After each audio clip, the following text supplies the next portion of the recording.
Salam sehat, selamat bertemu kembali dengan BPS Jawa Barat. Hari ini kami akan merilis beberapa indikator terkini khusus bulan Juli dan juga beberapa indikator bulan Juni. Begini, Bapak Ibu semua, kami akan menyampaikan beberapa indikator terkini. Kita mulai dengan indeks harga konsumen.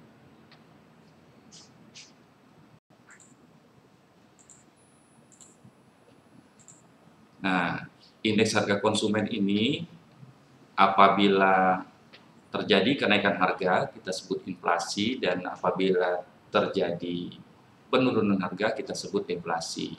Kondisi Juni 2020, kita mencatat angka inflasi 0,32 atau lebih tinggi daripada situasi nasional yang mana inflasinya 0,18%. Jadi selama 6 bulan, jadi kalau indikator inflasi tahun kalender ini kita sudah mencatat 1,44%.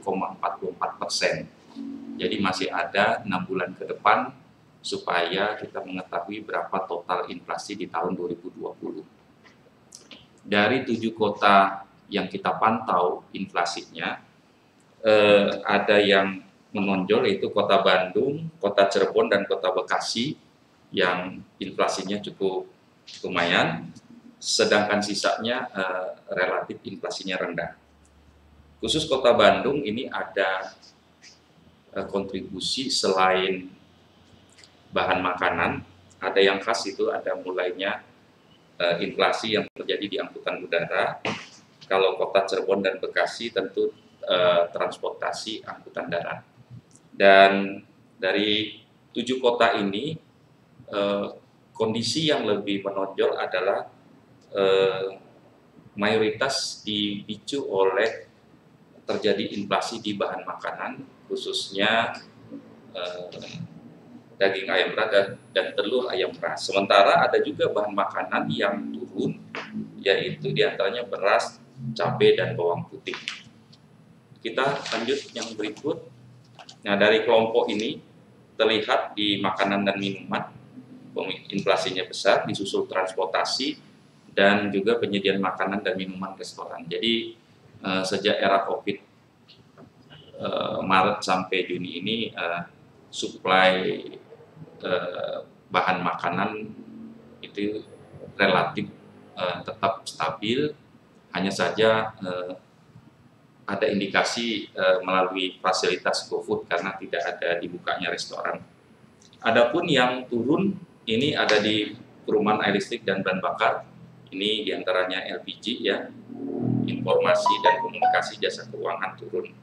Selanjutnya, kalau kita lebih jauh melihat kondisi komoditas atau barang dan jasanya, di sini fenomena umum sama seperti nasional, yaitu daging ayam ras, telur ayam ras, dan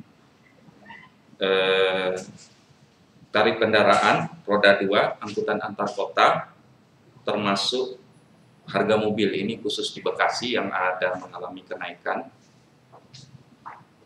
Pak Yudi. Nah, ini situasinya yang mengalami kenaikan. Adapun yang mengalami penurunan adalah cabai rawit, beras, bahan bakar rumah tangga, bawang putih, dan cabai merah.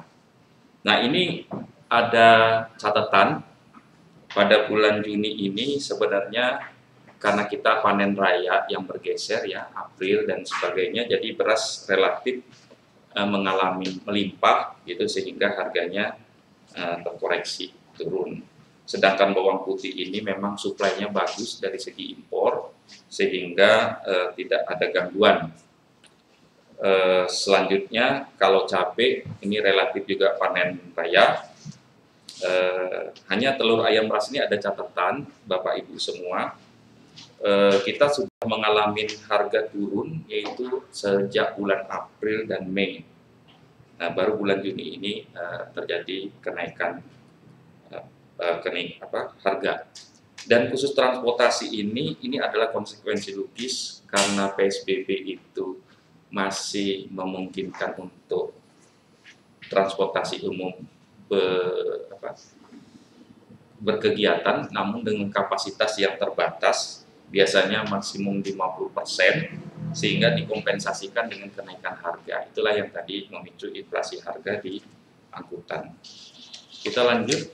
Nah, di sini kalau kita lihat dari waktu ke waktu, dari Januari sampai Desember, ini inflasi bulan Juni ini adalah inflasi yang terendah sejak 2 tahun terakhir, karena di 2018 dan di 2019 terjadi inflasi tinggi, ya. Dan biasanya inflasi ini juga didorong oleh situasi Lebaran. Kita lanjut ke gabungan 7 kota di Jawa Barat ini. Kalau secara dari waktu ke waktu selama 5 tahun, kelihatan 2020 inflasinya rendah walaupun tidak serendah tahun 2016. Ya, lanjut ke nilai tukar petani. Di nilai tukar petani ini kita membandingkan indeks harga yang diterima dan indeks harga yang dibayar. Tetapi di dalam indeks nilai tukar petani ini untuk penyebutnya kita juga memperhitungkan konsumsi. Nah, di sini nilai tukar petani Juni 2020 kondisinya turun 0,44% atau secara indeks berada di angka 100. Ini dalam kriteria indeks nilai tukar petani ini, apabila di atas 100 itu menunjukkan harga yang diterima petani lebih tinggi daripada harga yang dibayar. Namun apabila di bawah 100 ada indikasi masalah dalam perkembangan harga. Nah, di sini dari keseluruhan subsektor hanya peternakan yang mengalami kenaikan sebesar 1,51, namun catatannya di peternakan ini belum mencapai angka 100. Ini juga berarti belum terlalu menggembirakan. Sedangkan yang di atas 100 ini hanya perikanan dan tanaman pangan, namun juga kondisinya menurun. Jadi sedikit catatan, tanaman pangan ini ada masa panen tapi juga menghadapi imbasan COVID. Artinya permintaan yang anjlok, ya, karena permintaan restoran, permintaan rumah tangga yang berkurang. Kemudian horti juga situasinya sama, panen dan ada dampak permintaan. Selanjutnya perkebunan dan perikanan.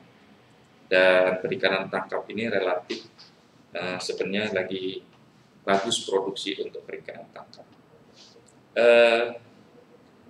Juni 2020 ini sudah menggunakan tahun dasar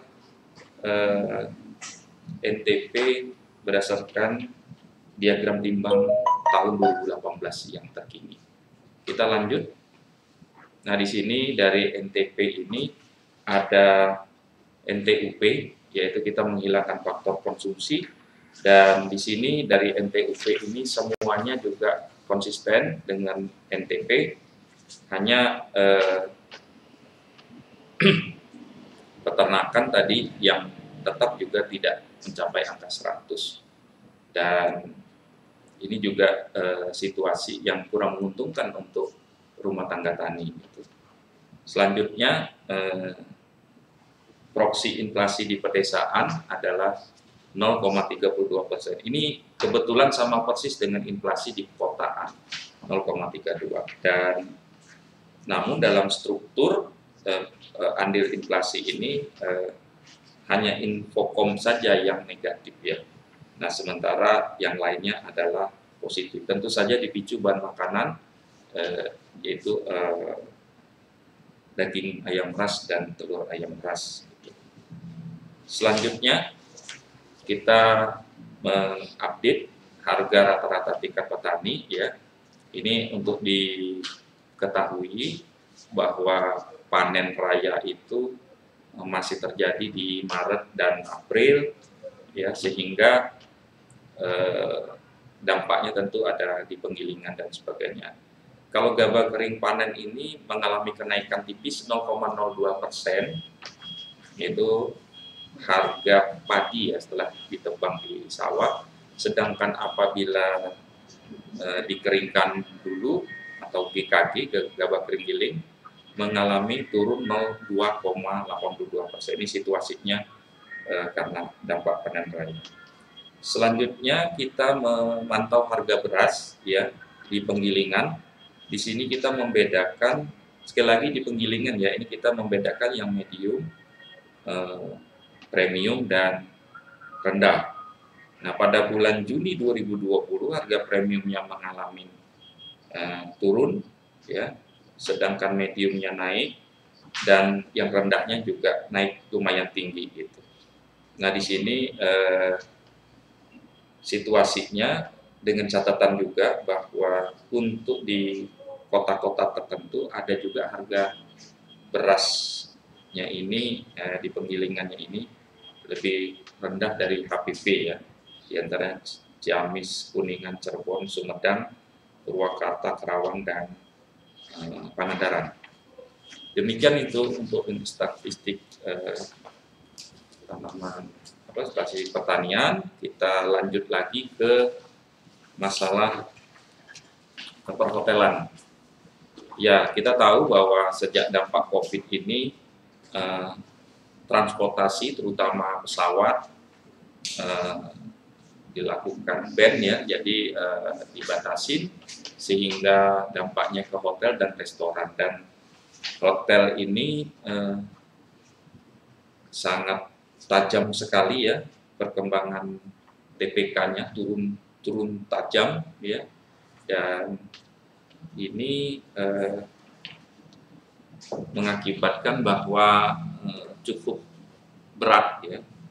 Namun secara year on year ini kita mengalami bulan Mei dibandingkan bulan Mei tahun yang lalu kita turun 23,12%, sementara secara month to month itu sedikit mengalami kenaikan ya 5,33%. Kenaikan ini lebih didorong oleh hotel berbintang, hotel non bintang ya. Ya, ini mungkin juga kalau yang kami amatin karena logistik masih diprioritaskan, sehingga mungkin saja hotel non bintang ini untuk ekspedisi atau logistik transportasi yang membawa barang-barang untuk kebutuhan primer masih bisa memanfaatkan. Tapi kalau hotel berbintangnya mengalami drop. Jadi bulan Mei ini ada sedikit kenaikan, tapi masih jauh dari ideal. Kita lanjut. Ya, lanjut terus saja. Wisman ya. Ini data Wisman ini kita mengalami turun, ya, mengalami turun yang cukup banyak, ya, minus 15,05% untuk month to month, tapi kalau secara year on year itu minus 99,03. Jadi ini lapangan usaha yang cukup terpukul dari dampak wabah COVID ini. Dan dari segi salurannya, apakah dari angkutan udara atau dari laut, kita tampak di sini bahwa dari angkutan udara menuju rendah sekali ya, menuju 0 ya. Nah, sehingga kalau yang merah itu adalah yang angkutan laut ya, kapal. Kita lanjut ke gambarannya, karena tidak ada yang datang ya, artinya secara direct tadi, sehingga kita hanya bisa menggambarkan akumulasi. Jadi selama 5 bulan Januari Mei ini, bahwa gambarannya dominasinya adalah masih struktur wisatawan yang berasal dari Malaysia dan Singapura dan sebagainya.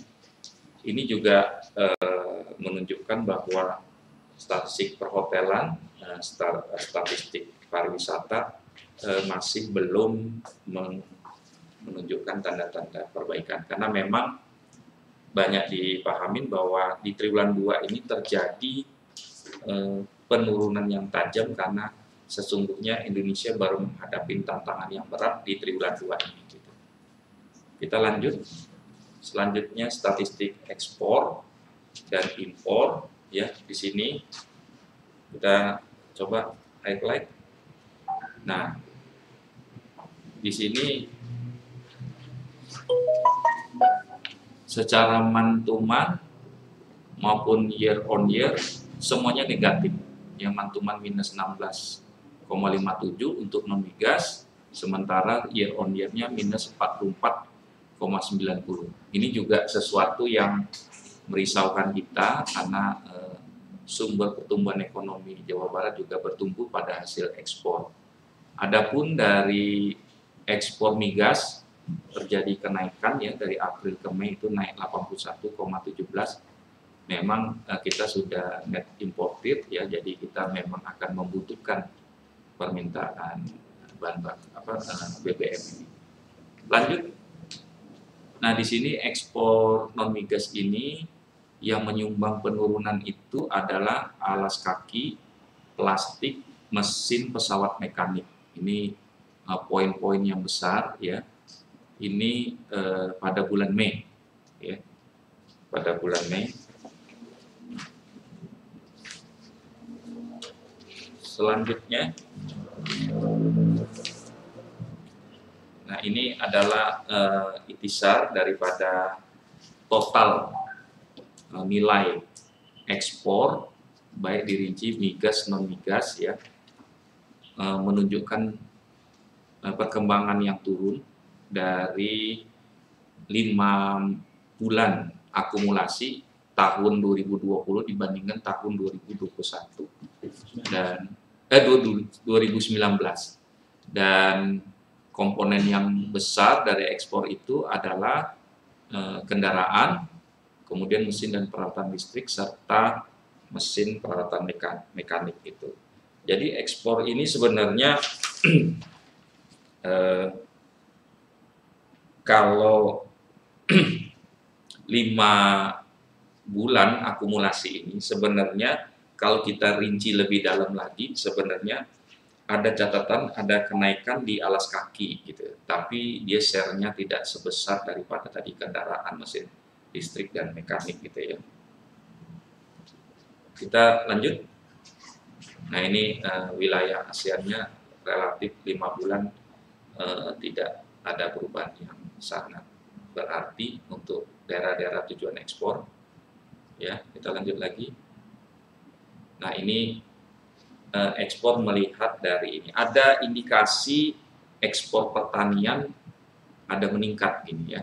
Itu kita bisa lihat bahwa yang turun banyak itu ekspor tambang dan ekspor migas. Namun dari pertaniannya kita mengalami kenaikan. Lanjut. Ini ada gambaran tentang indeks kurs tengah US dollar terhadap rupiah, dan kelihatannya sudah makin terkoreksi sehingga namun masih lebih tinggi lah dari beberapa series ini. Hanya yang paling puncak memang terjadi di bulan Maret gitu. Di April semakin terkoreksi kemudian berlanjut sampai Mei. Lanjut. Nah, ini perkembangan impor. Ya, kondisi impor ini nilainya tidak sebesar ekspor, namun secara laju turunnya impor ini cukup lumayan juga gitu ya.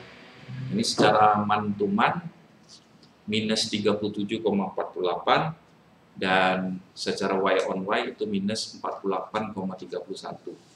Namun di migas itu impornya mengalami kenaikan 3,40%. Itu kalau non migasnya situasinya tidak terlalu, karena kita tahu Bapak Ibu semua bahwa ekspor ekspor Jawa Barat itu berdasarkan impor konten karena industri pengolahan ya. Jadi di sini impor kontennya akan sangat terkait dengan peluang-peluang ekspor. Karena ekspor peluangnya terganggu, tentu saja terkoreksi impor bahan bakunya. Lanjut. Nah, di sini penyumbang penurunan di impor itu adalah kendaraan, besi baja, dan perabotan rumah tangga. Ini yang bikin impor di non-migas itu juga ikut terkoreksi. Secara akumulasi kita bisa lihat baik total impor maupun impor non-migasnya mengalami penurunan sebesar 23%-an gitu. Nah, di sini impor itu komposisi yang besar adalah mesin dan perlengkapan elektrik, mesin dan pesawat mekanik, plastik dan barang dari plastik gitu. Adapun dari gambaran negara-negara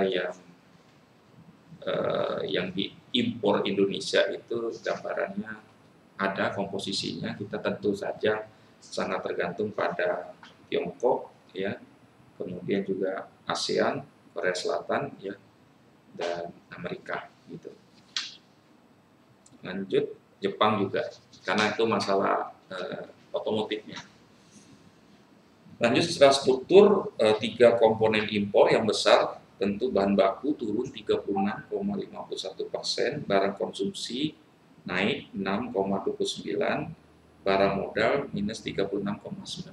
Jadi dari gambaran industri ini memang konsisten ditunjukkan impornya berkurang, ekspornya berkurang, ya. Namun untuk konsumsi, ya, itu sebagaimana di inflasi tadi juga menunjukkan barang-barang konsumsi masih ada gitu. Dan ini kalau kita lihat untuk selama 5 bulan ini yaitu minuman proses dan bahan bakar kemas masih menunjukkan positif ya impornya gitu. Ini yang menunjukkan bahwa sebagai konsumen kita masih membutuhkan impor dari hal-hal tersebut.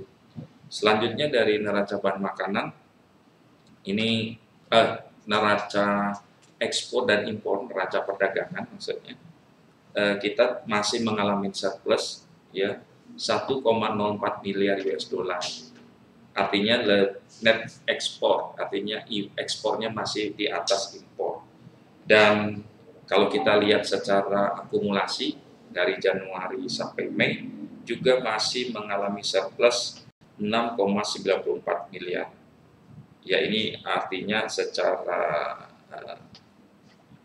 faktor eksternal trade itu kita masih menguntungkan. Adapun gambaran daripada negara-negara yang membuat surplus dan defisitnya Jawa Barat itu di situ Amerika Serikat, Jepang, Thailand, dan Filipina. Nah, ini kebanyakan adalah ada pengaruh dari kendaraan, namun tergerus ya, makin berkurang. Sementara kalau Taiwan, Korea Selatan, Tiongkok kita yang mengalami defisit. Adapun di ASEAN surplus, di Amerika kita surplus.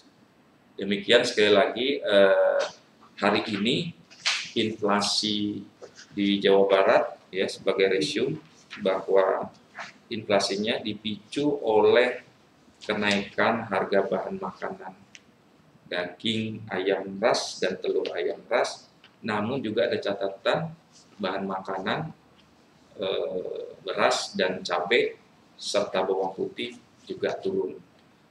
Disusul kedua pemicunya adalah transportasi, karena transportasi juga harus hati-hati menafsirnya, karena transportasi itu juga sebagai kompensasi atau konsekuensi dari pembatasan muatan di dalamnya, sehingga kapasitasnya hanya boleh terisi 50%, dan khusus Bandung sudah dimulai kontribusi dari kenaikan harga di transportasi udara.